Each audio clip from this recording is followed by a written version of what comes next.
성전 강의 119번째 시간으로 지체하지 않기 위하여 급히 감이라, 이런 제목으로 말씀을 전하겠습니다. 복음 전파를 위해서 하나님께서 사도에게 주신 능력은 참으로 놀라운 것이었습니다.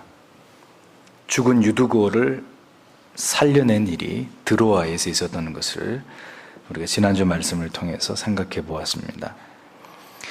유두고가 살아났다는 것이 중요한 것이 아니고, 이 사건을 통해서 주시는 더 중요한 교훈과 메시지는 그 무엇도 복음 전파를 막을 수 없는, 땅 끝까지 예수 그리스도의 복음이 전해져야만 하는 이 절박함과 화급성이 교회에 닥친 어떤 형태의 위기와 고난으로부터도 교회와 성도와 사도를 안전하게 지켜내면서 결국 하나님의 뜻이 이루어져 가도록 역사하신다는 사실이라는 것을 우리가 이 유두고의 사건을 통해서 생각해 볼 수 있었습니다. 이 복음 전파가 너무나 중요한 일이었기 때문에 예배를 드리다가 한 사람이 죽음을 당하는 이런 엄청난 일이 일어났는데도 그 자리에서 하나님이 그를 살려놓고 바울로 하여금 그는 계속해서 새벽까지 복음을 전하게 하셨다. 언제든지 유두고의 이 말씀을 기억할 때마다 예배 시간에 졸지 말자. 그 이상의 중대한 교훈이 있다는 것을 잊어버리셔서는 안 되실 것입니다. 그러니까 우리의 관점은 언제나 현실에 닥친 고난과 위기의 그 문제에 초점이 맞추어져 있지만, 하나님의 관점은 우리가 행하는 것이 하나님께서 기뻐하시는 것이냐 그렇지 않느냐, 여기에 맞추어져 있다는 것입니다. 어떤 상황에서도 흔들림 없이 믿음으로 하나님께서 주신 사명을 감당해내는 것에 있다는 것을 우리가 잊어버리지 않기를 성령께서 원하신다는 거죠. 그러니까 어떤 상황도 하나님께서 통제하실 수 없는 상황이라는 것은 없고, 하나님의 주권 속에서 바라보고 이해하지 못할 상황이라는 것은 없다는 거죠. 바울이 하고 있는 그 일이 하나님을 기쁘시게 하는 일이었기 때문에 뜻밖의 돌발적인 이런 엄청난 사고가 터졌어도 하나님이 속히 그것을 수습하시면서 그 하는 일을 계속 하도록 하나님이 도우셨다. 우리 개인이든 우리의 가정이든 교회든 우리가 하려고 하는 그 일이 하나님을 기쁘시게 하는 일 같으면 오늘 우리 안에 벌어지는 크고 작은 모든 문제들, 그거 누가 해결하실 거라는 거예요? 하나님이 해결하실 거라는 겁니다.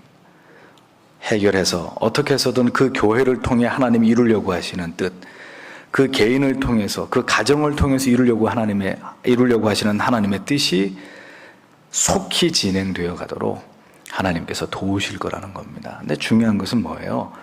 우리가 바라보고 하고자 하는 그것이 정말 하나님이 원하시는 그것이어야 한다는 거죠.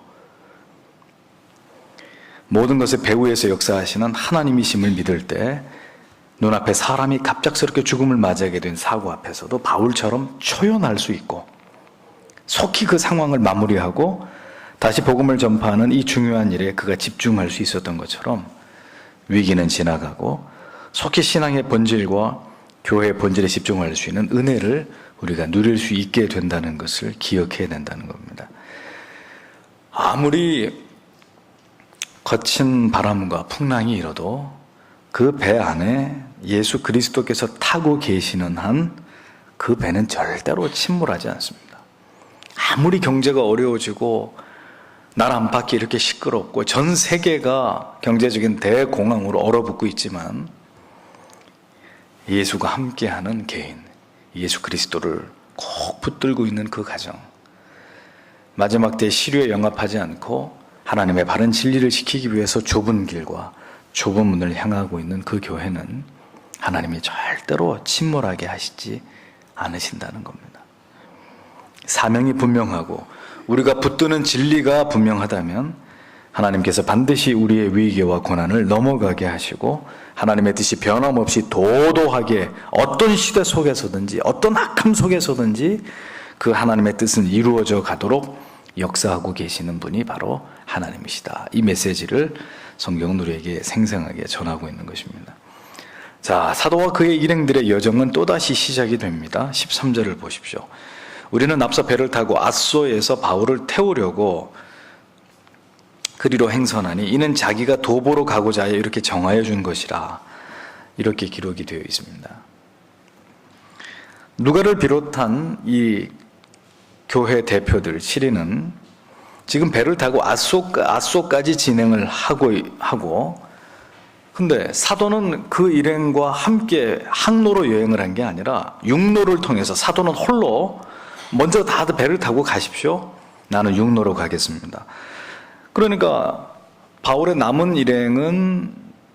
제외한 남은 일행은 배를 타고 앗소까지 간 것이고 사도는 육로로 앗소까지 갔단 말입니다. 거기서 다시 합류를 했다는 거예요. 드로아에서 앗소까지는 30여 킬로미터, 32킬로미터 정도 떨어진 거리입니다. 그런데 배를 타고 가면 육로로 가는 것보다 시간이 2배 이상 걸립니다.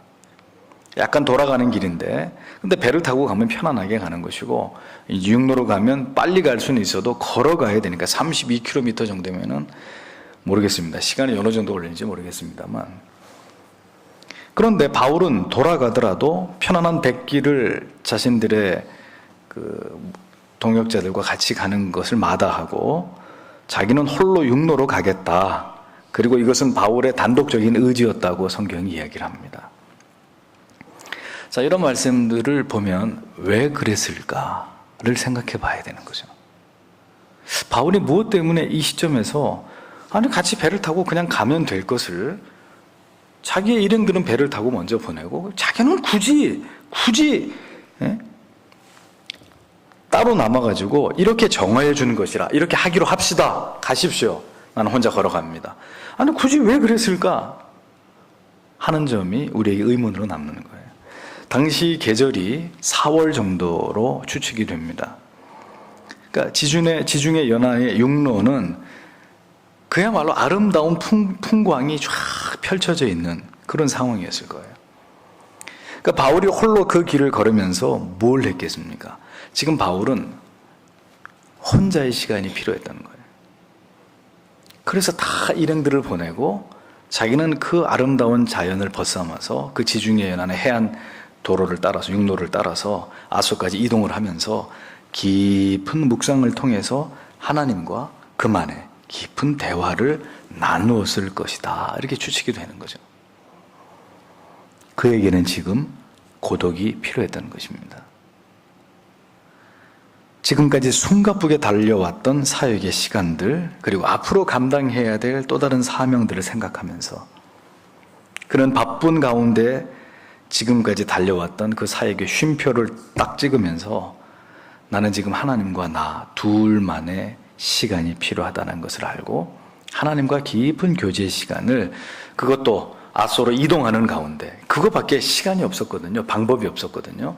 무슨 바울이 휴가를 요청할 수 있었겠습니까? 어떤 방법으로 자기만의 시간을 확보할 수 있었겠습니까?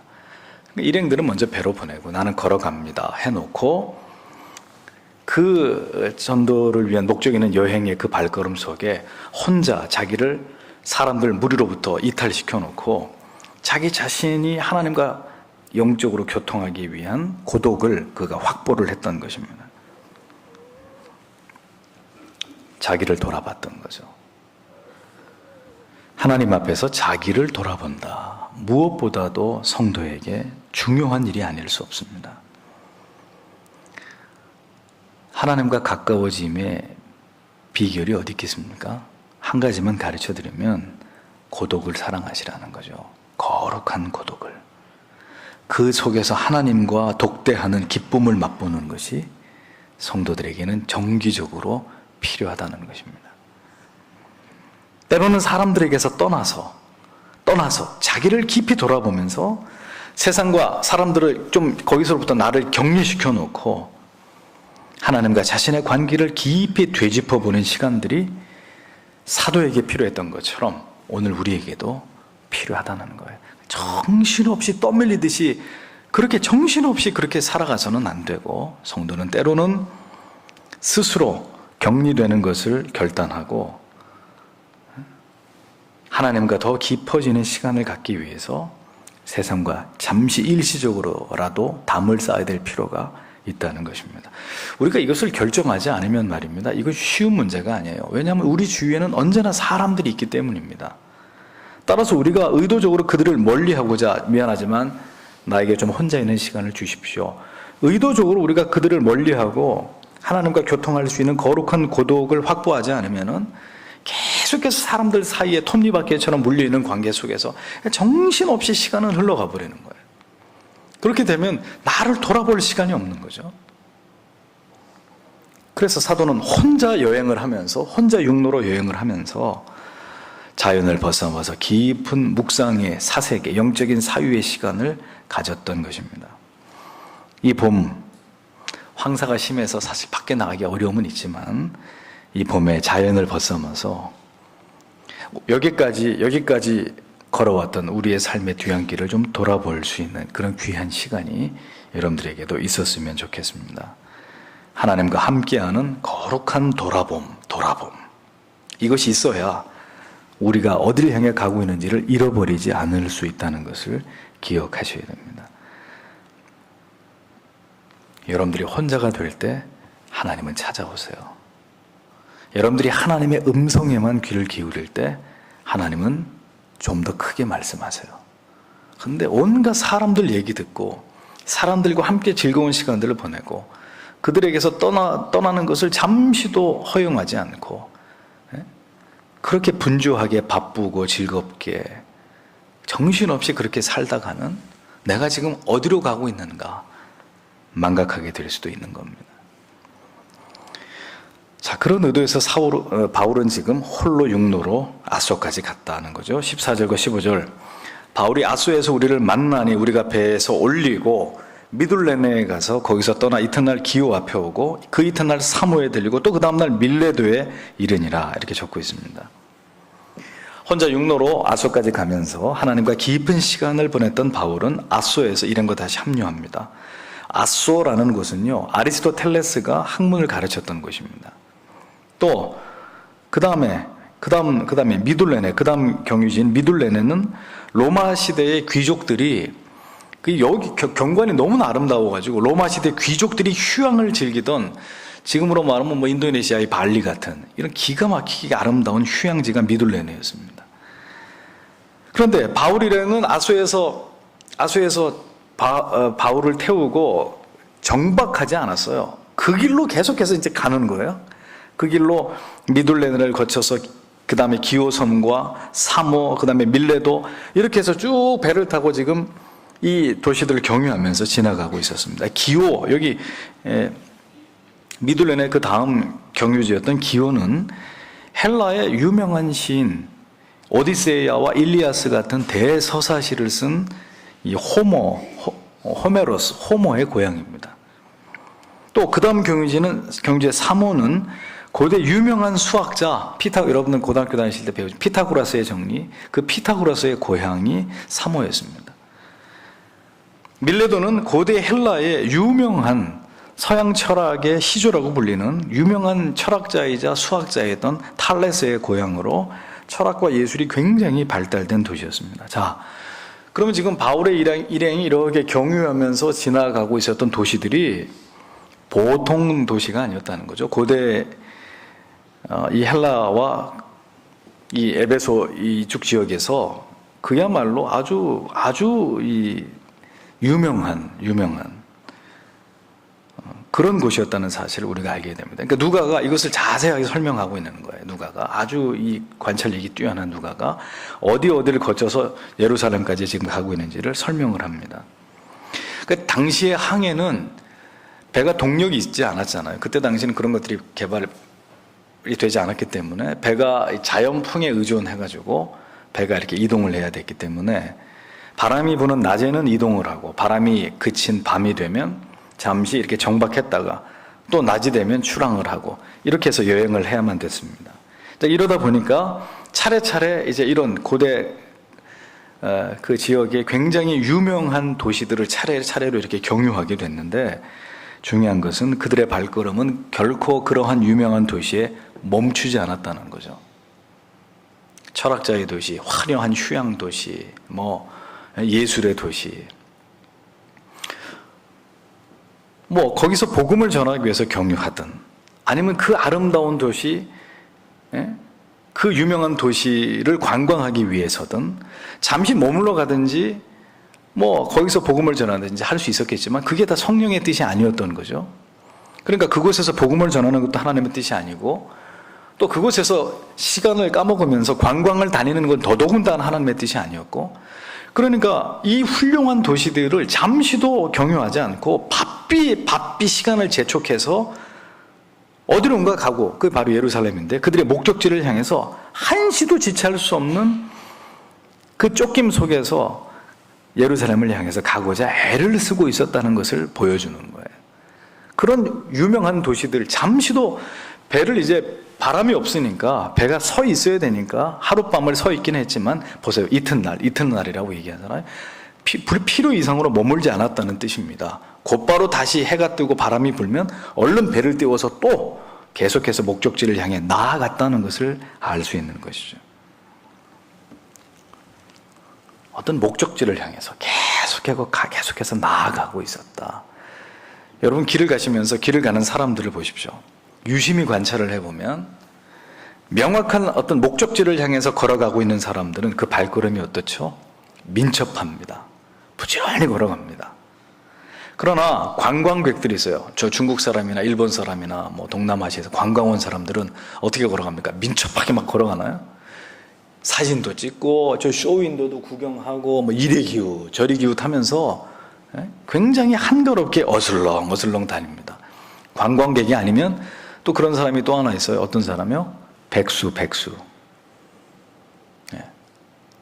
그럼 어디 목적을 가지고 특정한 어떤 곳을 가야 될 필요가 없는 사람.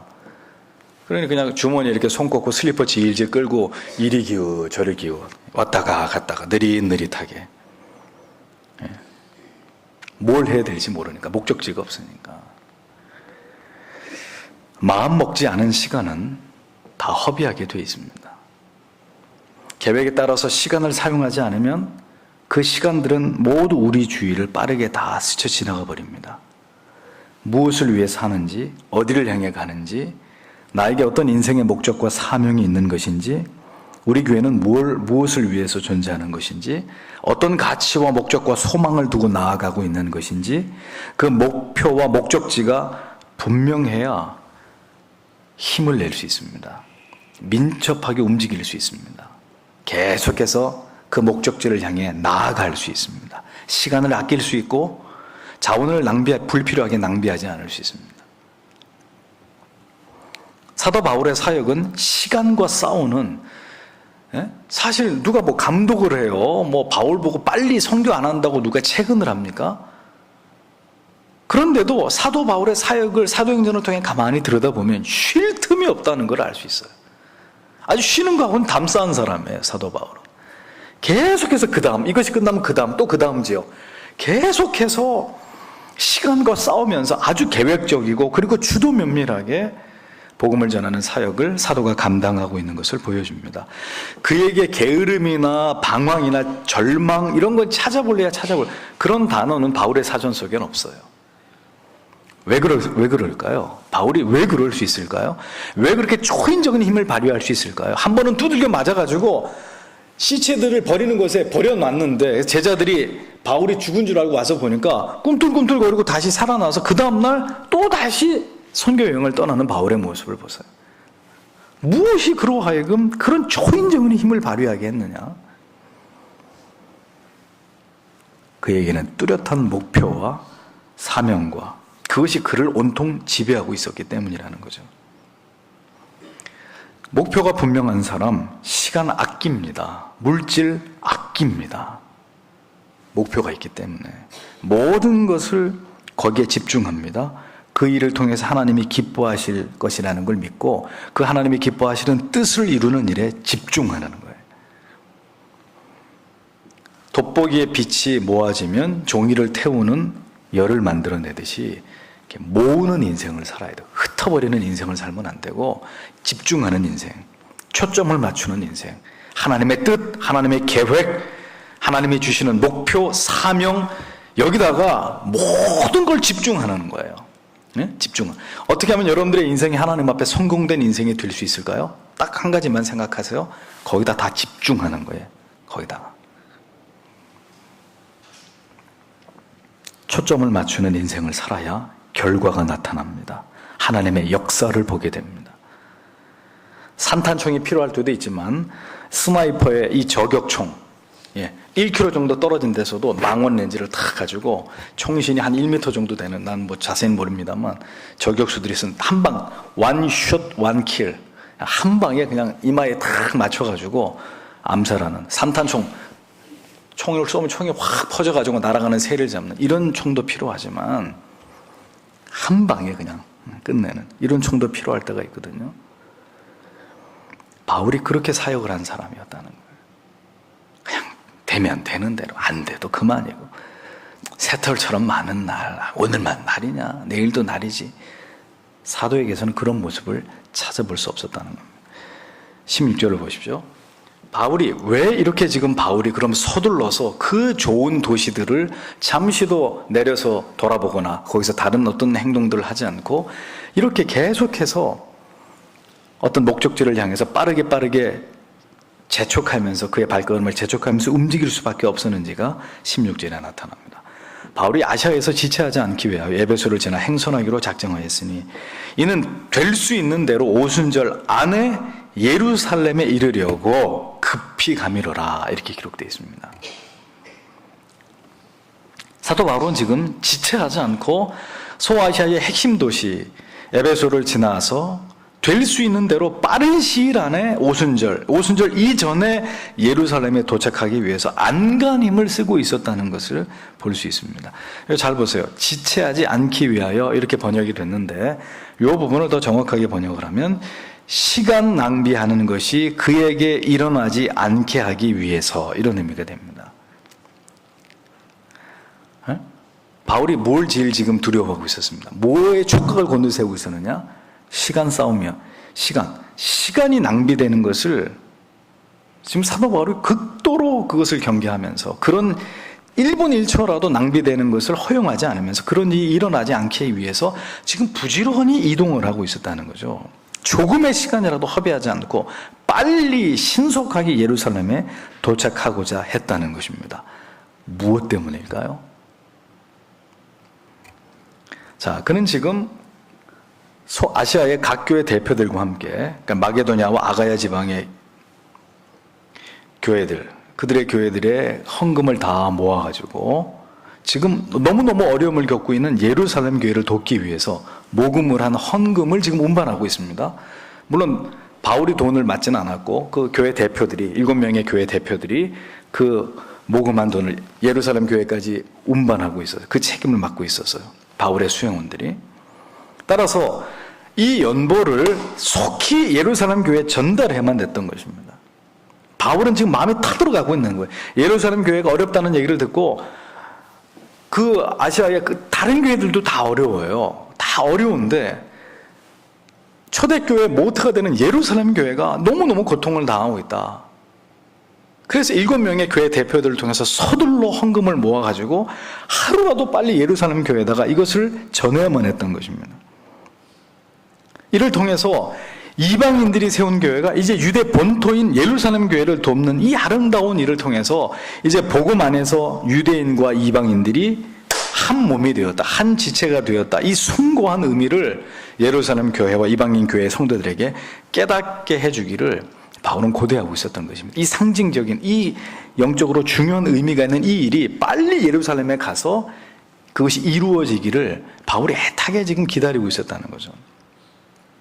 또 오순절 전에 가려고 재촉을 했다는 것은 오순절을 맞아서 유대주의자들이 다 어디로 모입니까? 예루살렘 성전으로 모이잖아요.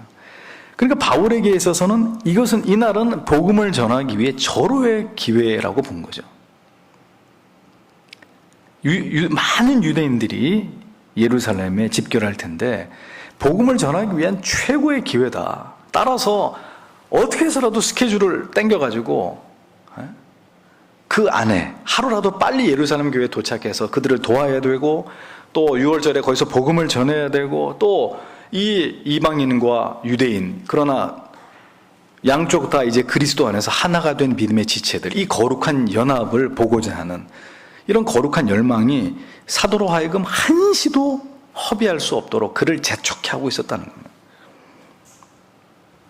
그러면서 예루살렘 교회에 가서, 예루살렘 총회에 가서 성령께서 이방인 지역들에서 성령이 행하신 그곳에 교회를 세우고 많은 이방인들로 하여금 예수를 믿게 한 이 선교의 보고도 속히 예루살렘 교회에 가서 하고 싶었던 거예요. 하나님이 하신 일입니다. 이 모두가 성령께서 교회와 성도들 가운데 행하신 위대한 일들입니다. 이런 보고들을 통해서 하나님께 영광을 돌리고 싶은 거룩한 갈망이 사도로 하여금 쉬지 못하게 하는 거예요.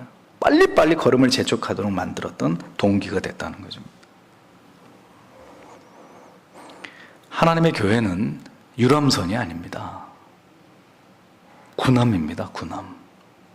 그냥 한가하게 노늘기 위해서 여행하는 여객선이 아니라 쉼 없이 전쟁을 수행해야 하는, 그래서 작전 지역을 향해서 부지런히 이동하고 중요한 임무를 수행하기 위해서 민첩하게 움직이는 군함 같은 하나님의 교회는 그런 곳입니다.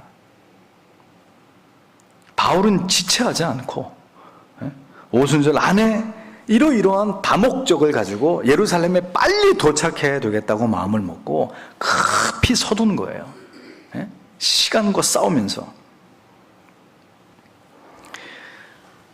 여기서 우리가 또 한 가지 생각해 봐야 될 부분은 이런 것입니다. 예루살렘 교회가 굉장히 어려움 가운데 있잖아요.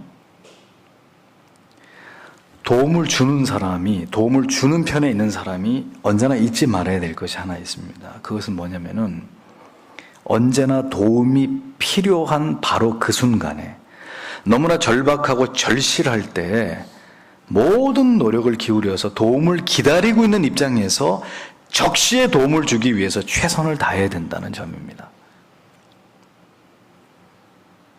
잠언 3장 27절과 28절에 이런 기록이 있습니다. 내 손이 선을 베풀 힘이 있거든 마땅히 받을 자에게 베풀기를 아끼지 말며 내게 있거든 이웃에게 이르기를 갔다가 다시 오라 내일 주겠노라 하지 말라고 했습니다. 그럼 무슨 얘기죠? 너에게 지금 선을 행할 수 있는 능력이 있는데 지연시키거나 미루거나 괜히 쓸데없이 빌려주기 싫으니까 내일 오라고, 그렇게 하지 말라는 거예요. 하나님의 말씀이. 즉시 네 이웃이 오죽하면 너한테 와서 손을 벌리고 도와달라고 하겠느냐? 즉시 도와줘라 이거예요. 즉시. 굶뜨지 말고 지금 그 사람이 필요할 때 지금 도와주라 이겁니다. 예수님께서 마태복음 5장 41절 42절에 또 누구든지 너로 억지로 오리를 가게 하거든 그 사람과 심리를 동행하고 내게 구하는 자에게 주며 내게 구고자 하는 자에게 거절하지 말아라. 이것이 이웃 사랑입니다. 도와달라 그럴 때 언제든지 오리만 가자 그러면 심리 가지고 더 많이 해주라는 거예요.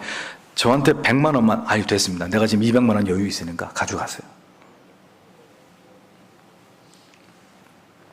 이건 뭘 말씀하는 것입니까? 언제나 선을 행할 때는 넘치도록 하라는 거예요. 그 이상으로 충분하게 하라는 거죠. 충분하게. 그리고 어려울 때 도움을 요청할 때는 거절하거나 미루지 말고 즉각 핑계대지 말고 도와야 될 그 일을 지연하는 것 절대로 옳은 일이 아니라고 성경이 말씀합니다. 예루살렘 교회 심각한 어려움 가운데 성도들이 고통을 당하고 있었어요. 그들은 지금 하루가 급한 거예요. 어려운 사람한테는 돈 100만 원이 1시간이 급한 거잖아요. 그렇죠? 이거 안 당해본 사람은 몰라요. 여유가 있는 사람한테는 하루 저녁에 100만 원 그냥 밥값으로 나가지만 지금 100만 원이 없어가지고 큰일을 당하게 된 사람한테는 이게 피가 마르는 거예요. 진짜 그것 때문에 죽을 수도 있는 거예요. 그런데 도와주는 사람이 오늘까지 제발 도와달라 그랬는데 오늘 시간도 없고 그냥 내일 도와주지. 그거는 잔인한 거란 말이죠. 잔인한 거. 그 도움을 기다리는 사람의 입장에서 신속하게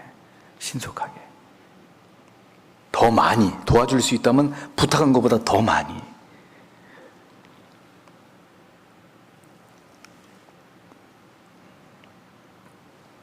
도움을 기다리는 사람은 애가 타는데 도움을 주려는 사람의 느긋한 것은 결코 올바른 성도의 모습일 수 없고 하나님이 기뻐하시는 것이 아니라는 겁니다. 즉각 최대한 신속하게 그들이 애타면서 기다리는 상황을 10분 이해하면서 적극적으로 도와야 되는 거예요. 그래서 바울은 쏜살같이 가자, 빨리빨리 서둘러 가지고 예루살렘에 한시라도 빨리 도착하기 위해서 애를 썼다는 거죠. 자, 이건 뭘 보여줍니까? 구제. 시급한 사명이라는 거예요. 시급한 사명. 해도 그만 안 해도 그만이 아니라 중요도로 따질 때 교회가 가장 신속하게 처리하고 중요하게 여겨야 될 사명이 구제, 선교 이런 거라는 거죠.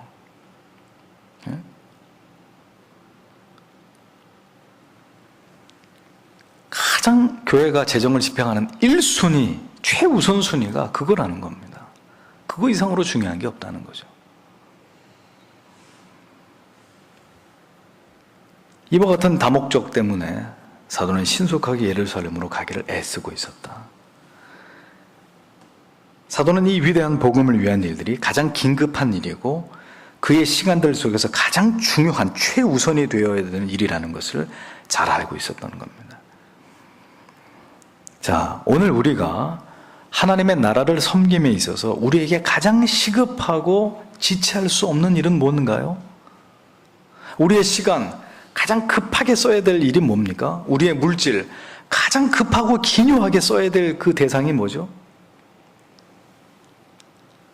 오늘 우리가 하나님의 나라를 섬김에 있어서 지체할 수 없는, 한시도 더 늦추지 말고 속히 이루어가야 될, 더 이상 늦출 수 없는 사명이 우리에게는 뭘까요? 우리는 바울 사도의 이러한 모습 속에서 이 문제를 깊이 생각해 봐야 됩니다. 우리에게 가장 시급한, 우리 교회의 가장 시급한 사명이 뭐냐? 오늘 나에게 하나님이 주시는 가장 중요한 사명, 가장 화급한, 긴급한 나에게 주시는 하나님의 사명, 미션, 내게 주신 미션이 뭐냐 이거죠. 내 임무가 뭐냐 이겁니다.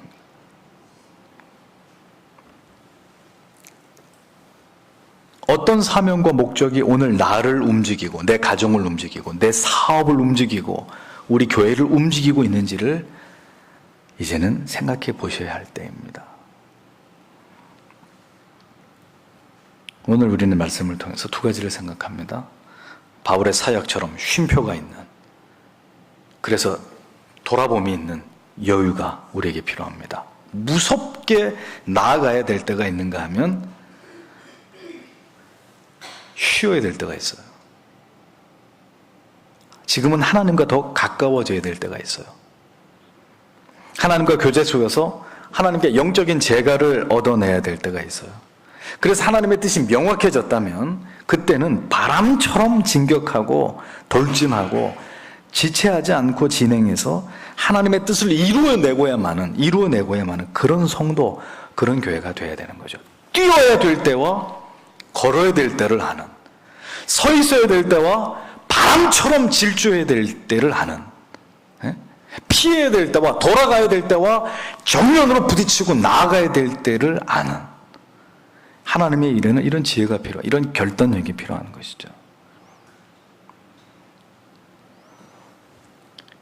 인생의 시간표를 내가 세우면 안 됩니다. 그건 실패를 계획하는 거예요. 너무 서둘러도 안 되고 너무 늦추어도 안 됩니다. 하나님의 시간표에 따라서 멈추라면 멈추고 가라 그러면 가고. 사도의 사역 속에서는 바로 이러한 부분까지 드러납니다. 그냥 이렇게 읽고 지나가면 아무 의미가 없는 말씀처럼 보이는데 깊이 들어가서 이 말씀이 우리에게 무엇을 얘기하려고 하는지를 살펴보면 이런 원리가 있는 것이로구나. 하나님이 이것을 원하는 것이로구나. 이렇게 해야 되는 거로구나. 때로는 사역의 중간에 쉼표가 필요한 것이로구나. 화급하게 한시도 늦출 수 없이 우리가 이루어야 될 사명이 우리에게 있는 것이로구나. 성경이 우리에게 명백히 가르쳐주고 있는 이러한 진리의 말씀을 따라서 여러분과 여러분들의 가정과 여러분들의 사업과 이 교회가 하나님의 뜻에, 하나님의 계획에 민감한 교회 되시기를 기도하시는 여러분들이 되시기를 바랍니다. 주신 말씀을 위해서 기도하고요. 광고를 한 가지 하겠습니다. 내일